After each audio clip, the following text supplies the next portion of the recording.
What's going on, everyone? It's Chris Gunzz, and joining me for this segment is the trainer of Gabe Rosado, Billy Briscoe, great young trainer out of Philadelphia, and someone who's been with Gabe since he got into boxing. Thanks for joining us, Billy. How you doing? How's camp? Everything,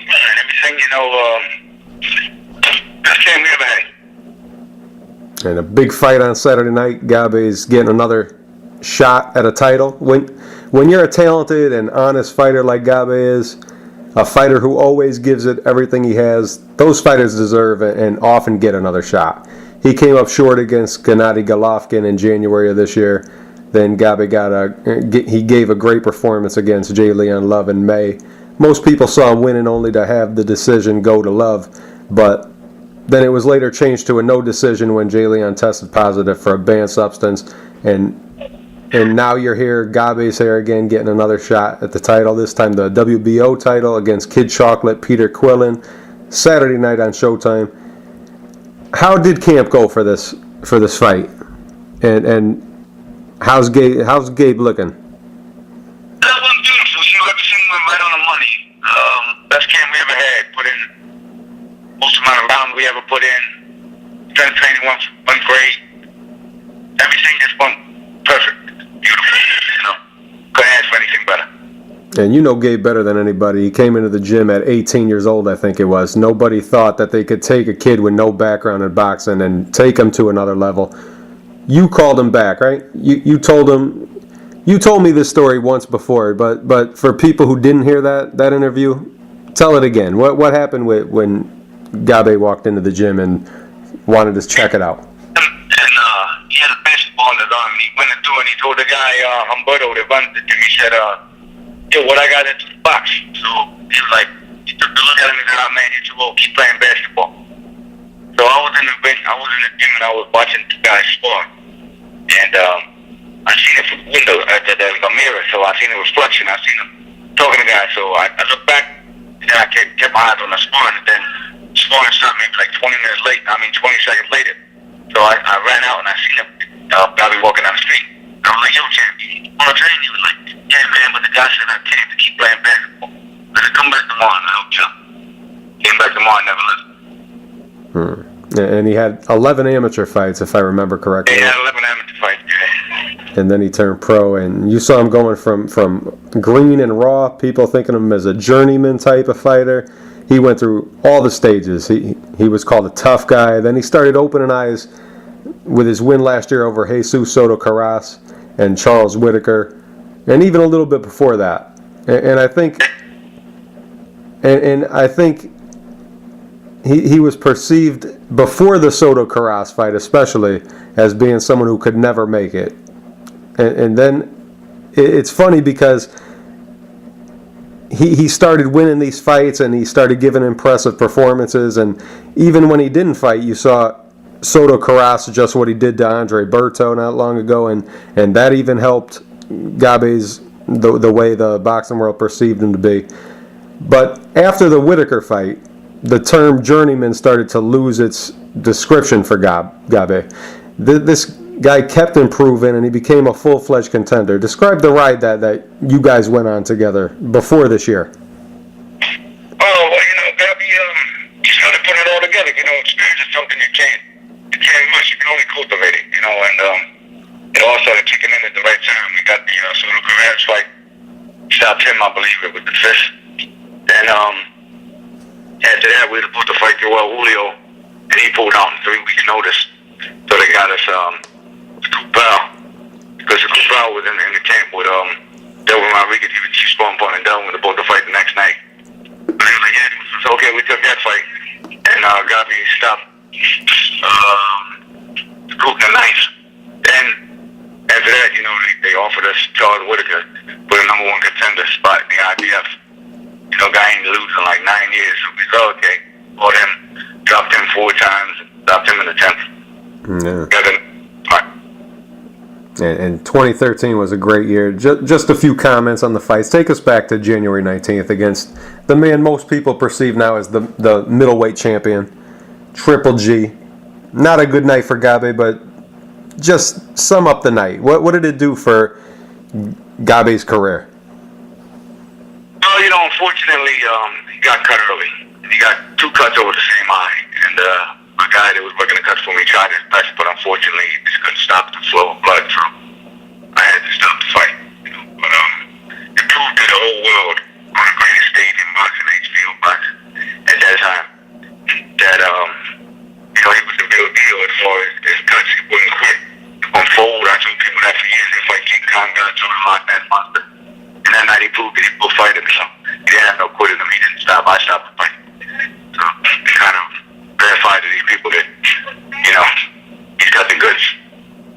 And after most fighters lose a fight like that, they usually leave a little something in the ring. What did Gabe take away from that, and how did he keep believing in himself? And did you have anything to do with keeping him believing in himself? I don't really think I had to help him really believe in himself. He always believed in himself. I've always believed in him, and he believed in himself. That's what gets him so far. He never gives up on himself. He never doubts himself. He said, son, don't go back. You know what? I'm gonna go back to the drawing board. We're gonna work on that. So me and him, it's always a work in progress. We're always working on something new. A lot of guys go in the gym and just train. We don't do that. We go in the gym and we train, but we continually educate as we train. We work on his weak spots until they become his strong points. Because a fighter is like a chain. He's only as strong as his weakest link. The thing he does good, he already has that. So let's work on the weaker points until they become a strong point. That's how come all around it. Ascend to different levels in the game. So he's always believed in himself. He's one of the most confident individuals I've ever met. That carried him a long way. Yeah. And just 4 months after the Triple G fight, he had another meaningful fight against J. Leon Love. Of course, it was on the big Mayweather-Guerrero card, and he seemed to do enough to win in most people's eyes. Take us back to that fight and the aftermath and everything that happened and came from that fight. Okay, we fought J. Leon Love, and I thought we clearly did enough to win, and then we knocked him down. So I thought, it should have been clear-cut victory on our behalf, but the judges seen it otherwise. And then it comes to find out my man J. Leon Love tested positive for steroids, so or excuse me, not steroids, a banned substance. And so he turned it to a no contest. Yeah. And what was Gabe upset with not just getting the win after that fight? It was a close fight and one that most people thought he won and deserved, and they gave it to Love.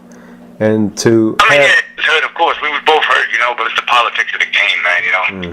We don't want to sit here and scream and moan about it, because all we're going to do is make enemies. So he did what he did what we always do. We just pick up the pieces, go back to the drawing board, and work on home in our craft. And here we are, just 5 months later. He's got another big shot, WBO middleweight champion Peter Quillin, and him about to get it on. When you look at Peter Quillin, he seems to get better every time out. How do you see him without making too much out of it? You don't want to make more out of the guy that your guy's about to fight, but you don't want to make too little of him and make him like he's nothing either. You got to balance it the right way. When you look at Peter Quillin, what do you see? Well, when we were training for this group battle fight, we went out to camp to California. We got the wild card camp out there, and Freddie Moops invited us to come out there to set up camp. So we went out there and we were training out there, and he was preparing for Winky Wright at the time. We were preparing for a group battle, so we didn't get a chance to spar with one. Well, each other didn't get a chance to spar, but I got to see how he trained and the work ethic he puts in, and I got to see how we train. They train very good. They train hard. They pull out all the stops they're supposed to do. Eric Brown, and very good trainer, and he's helping to develop Kid Chocolates, take him to the next level. So I know he's a good fighter. Gabi knows he's a good fighter. There's no secrets. We know it. We know them, and they know us. So, I just expect the best Kid Chocolate to come. As a matter of fact, I expect a better Kid Chocolate because he's still developing. He's a world champion, but he's still developing. There's still levels, that he's going to ascend to. And Joe Thomas will tell you, once a fighter wins a world championship, they automatically become a 20% better fighter. So I expect him And you're just back from New York, I believe. That's where the press conference was. How'd the press conference go? Because from the pictures, it kind of looked like it got a little heated when the stare-off happened. Maybe it's normal. Maybe it just looked that way in the pictures. What was it like? That's how, it got a little heated, those two guys, and, but at the end of the day, it doesn't mean anything, man. It's all what happened, It's on the undercard of Hopkins and Karo Murat. What did I heard that Gabe said that Bernard taught him some old school lessons or told him about something to do. Do you have any idea what it was that Bernard told him or showed him? No, he's been in training camp with Bernard 6 times out of his last 7 fights. Yeah. So he sent a little old school from Bernard, showing him certain things that add to his game, and then some of the things that I showed him, Bernard showed him the same thing, so it reinforced to him that what I was showing him was the right stuff, Yeah. It's old school maneuvering. And I follow you on Facebook, and on Sunday night or early Monday morning, you posted something kind of telling about yourself. You think a lot, don't you, Billy? You were up thinking. I'm always thinking. I'm always studying. You know what I mean? You can always learn something new. You know what I mean? Yeah. You gotta keep an open mind. Because the man who thinks he knows everything got a lot to learn. Yeah. I study Sun Tzu, the art of war. I study, a lot of different things. Anything that can make a fighter better is what you have to do. Because a lot of guys think that only the trainer trains the fighter, and only the fighter can learn. But no, that's not the case. The trainer has to learn too. You gotta always keep trying to learn something new to have more tools in your arsenal so you can train the fighter to be his best. Yeah. That's what I try to do. You said you were up thinking about the fight coming up Saturday against Kid Chocolate. What goes through your mind when you're thinking about this fight and the way it's going to happen and play out? Well, I visualize a couple different scenarios, and then in each scenario I visualize, the adjustment that should be made and things that should be done and shouldn't be done, and try to see in my mind how would I make the adjustment in a specific situation. Yeah. When you go to sleep, do you dream a lot about boxing? Yeah, I've had plenty of dreams about boxing most of my life. You know what I mean? I've been in the gym boxing since I'm 6 years old. I've been training professional fighters since I'm 15. But boxing pretty much my life. I mean, if you took blood out of me, you'd probably find DNA and boxing in my DNA. And I'm always trying to visualize, trying to think, because when you go into a fight, nothing's like the fear of the unexpected. Anything can happen, Yeah. The only thing you can really control in a fight is your preparation and your mental attitude. Everything else is just like a chance. Anything can happen. You go in the ring for a jab in the middle of the ring collapse. I mean, anything can happen, So, you gotta be prepared, You mentioned the book Art of War. So many people in boxing quote from that book and take away what they take away from the book. What did you take away from the Art of War, and what do you love about that book? Well, the strategies. Some of the things on there, about. There's a lot of different chapters in there that you really can't apply, But there's a lot of things in there that you can, like what Central said, invincibility lies in defense, possibility of victory lies in the attack. So now, we know if you got a sound defense and you can't get hurt, how are you going to get beat? Because how can you hurt what you can't hit? Floyd Mayweather, a prime example. You throw 1,000 punches at him, you're not going to hit him flush. And everybody gets hit in boxing, but the way you get hit. So his defense is sound. And then with Sun Tzu, he said, victory is reserved for those who are willing to pay its price. So if you're in great shape and you pay the price of victory, then you deserve to win. Things of that nature. Different kind of strategies and deceptions and things of that nature. Yeah. And Gabe also has a strength and conditioning coach. He recently started. Yeah, he's very good at what he does. Yeah. Who is he, and what does he bring to Gabe's camp? His name is Sargus. He's a very good strength and conditioning man. He's, because he approaches it from a fighter's mindset. Most of these strength and conditioning guys that these fighters get are very good, but most of their background is in football. So they can show you how to do the 440 faster. They can show you, different drills for, catching catching the ball quicker, things like that. And then they try to apply that theory and that protocol to boxing, but it doesn't always carry over. Where you got a guy in Jason that was a wrestler most of his life, been doing boxing. Been doing MMA and been doing the boxing segments in the MMA. And I helped him out with some boxing too along the way. And he's able to draw from that knowledge and the knowledge he has of conditioning protocols and movements, ballistic movements, resistance training, things of that nature. And he's able to formulate a program that works fine for the fighter, Yeah. Doesn't make him too pokey, doesn't hinder his range of motion, doesn't hinder his snaps, things of that nature. Yeah. And Billy joining us now is the strength and conditioning coach, Jason Sargus. Jason, thanks for joining us. Billy's a young and really good trainer, but he's old school. He's kind of new school and old school mixed together. Normally, old school trainers frown or have mixed feelings about strength and conditioning coaches in boxing. We saw problems come from Freddie Roach and Alex Ariza and their relationship, and then you had John Scully. He had a problem with Axel Murillo in the Chad Dawson training camp for Andre Ward, and the list it goes on and on. It seems to be a different feel on Team Rosado, though. Billy, how does he fit into the team, and what's your relationship like with each other? Well, I got nothing but respect for Jason. He's the best conditioning man in business, you know what I'm saying? I've told other people that for years, but he approaches it from the fighter's perspective, like I was telling you earlier. Most strength and conditioning guys, they draw their expertise from football, most of the time.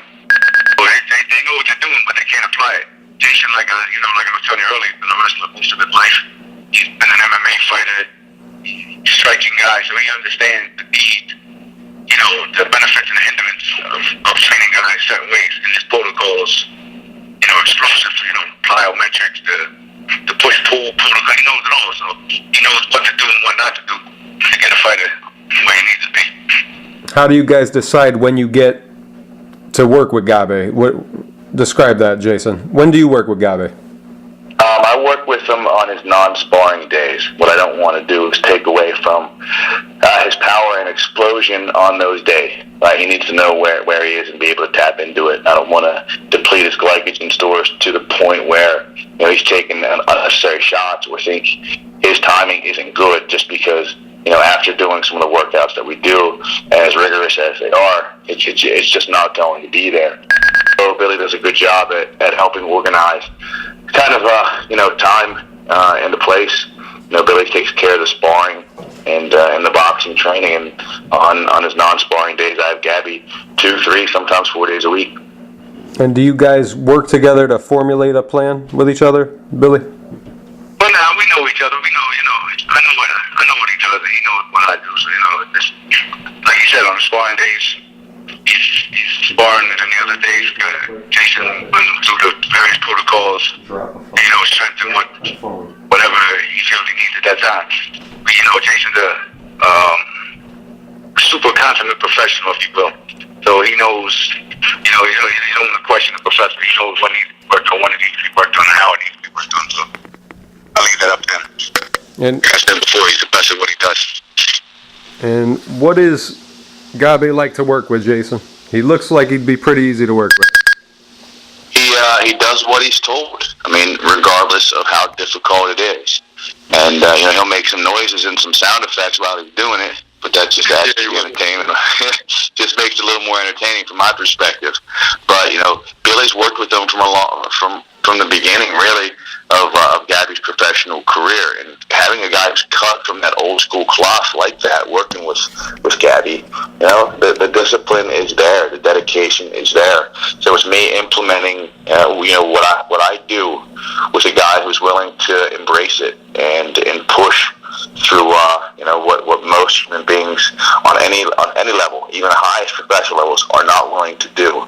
And and the trust that they give me, both Billy and Gabby, allows me to do what I do. And I think it transitions very well into boxing, Gabby's boxing style. Works great. So from the time we started working together, me, Billy Briscoe, and Gabe Rosado, we've had nothing but success. And how many camps was this that you worked with? Is this the second camp, Jason? Sorry. Is this the second or third camp? I think somebody lost. Jason. We lost Jason? Somebody got disconnected. This will actually be the fourth. Right, Bill? Camp. Yeah. And what's the difference now? Well, it was like 4.5 because he helped us with the Golovkin fight, but then things got separated. You know. Yeah. So like 4.25 camps, if you will. But Okay, that's about right. How does he perform? What's the difference with his performances from when you were getting him to 154 and now with the 6 pound extra to make 160? What's the difference? You want me to answer? That's for you, Jason. If you give me some, Gabby's got a big frame, and he's strong at 154. The weight cut was never too much of a problem for him. Again, he's a professional, and he's a professional at the highest level, so he doesn't let his weight get out of control. And having Billy's oversight and my oversight with that kind of thing, he's been able to do fine making 54. But when you have someone who has his athletic ability, his size, his frame, and his ability to put on strength and size, if you wanted to jump up another weight class, that wouldn't be a problem. I mean, it would take a little bit of time, but we could do it. We could get him there. But I think he fits in the 160 very well. I think, I'm not going to let any secrets out. Everyone knows where he's walking around at right now. But he's very, very strong for 160 pounds. He moves incredibly well. He's as fast and elusive as he was at the lighter weight class. And he just has a little more strength, a little more pop, and broader in the shoulders. He's a little better in his trunks than I think he ever has.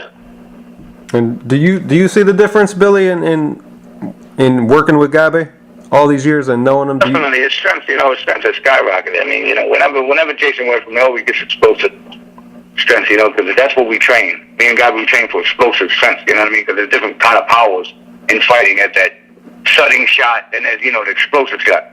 And Jason, like I said, he's like the best at what he does. I mean, and that's just my opinion.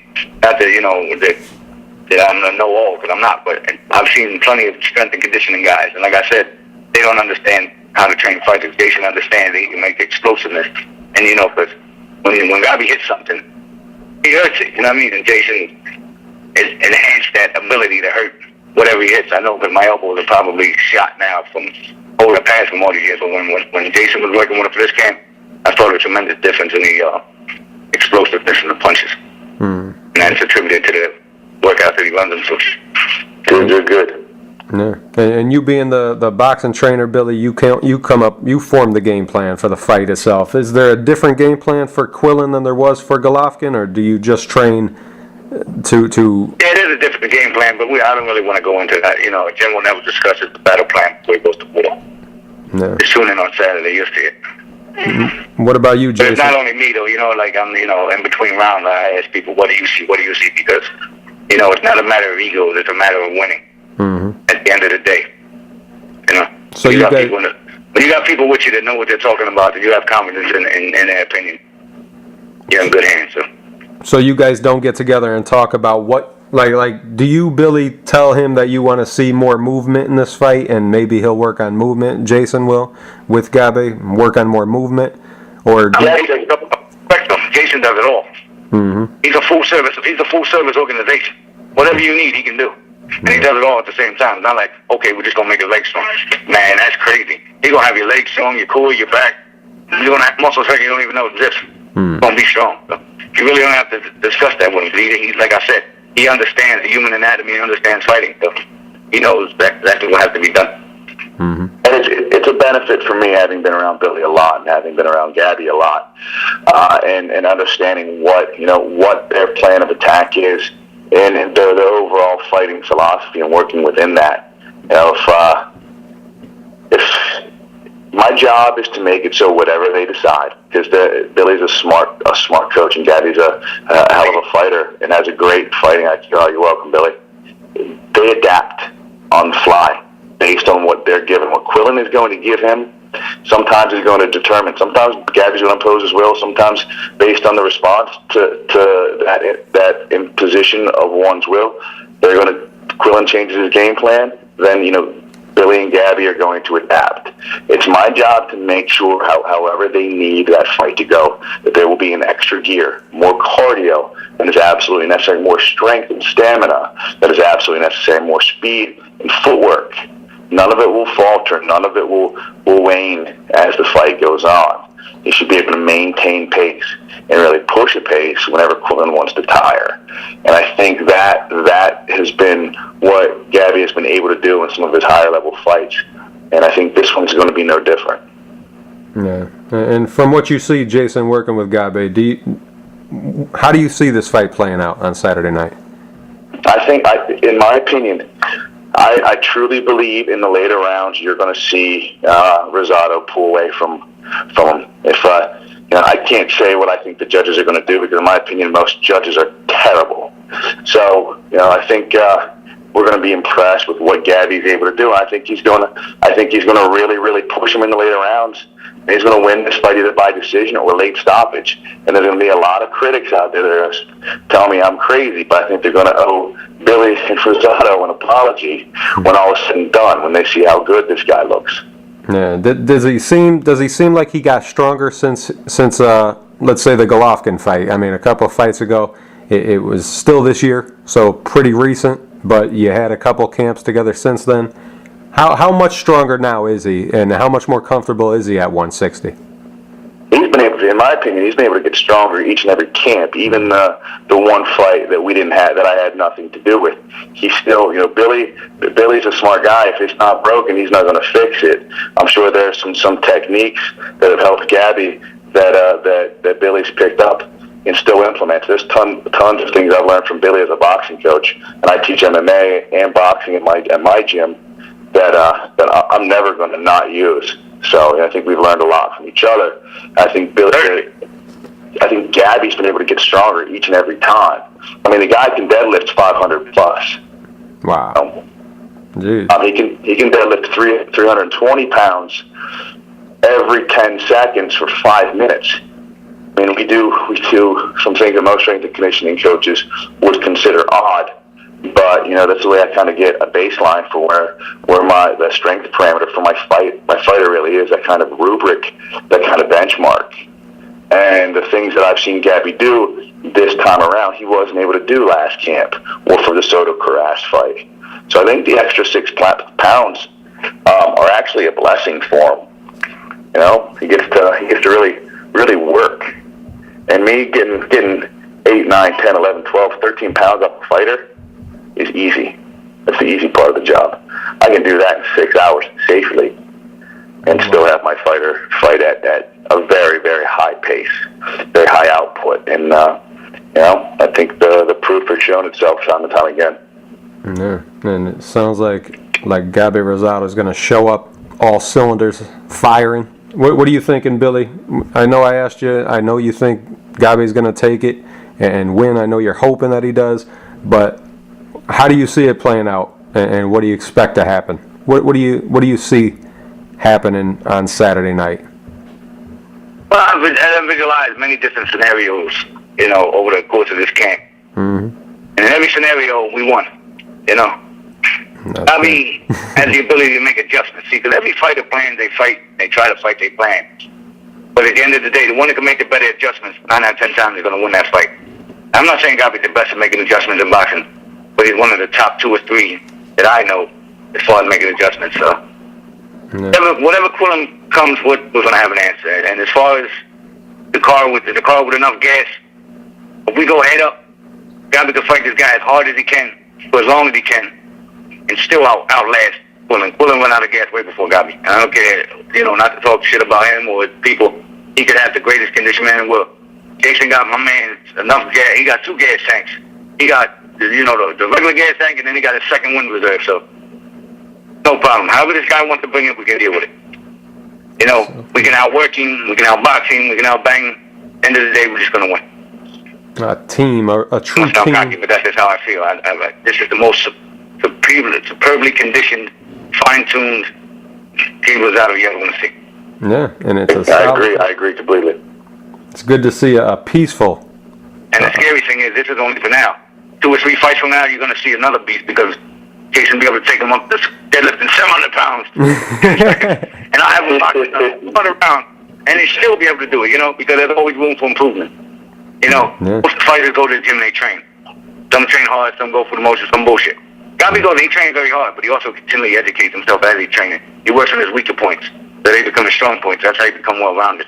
So the fighter's like a chain. He's only as strong as the weakest link. Things you do good, you already had that. Work on your weak points, they become your strong points. That's how you become well-rounded and move to the different levels in this game. So Billy Briscoe predicting that Gabe Rosado is going to deadlift 700 pounds before Rosado versus Klitschko. I'm glad to see a peaceful thing. Get him up to heavyweight, no problem. Eat a lot of rice and beans. Arroz con dule, Can't wait for Saturday night. It's going to be a great fight on the undercard of Hopkins Murat. Glad I had the chance to speak with Team Rosado. A solid team, a great team. Good luck from the Boardwalk Hall in Atlantic City on Saturday night on Showtime. Don't miss it. Thank you, Team Rosado. Jason Sargus, one of the best strength and conditioning coach in the business and one of the great young trainers in the game, Billy Briscoe. Appreciate your time, gentlemen. Thank you. My pleasure, Chris. Thank you very much.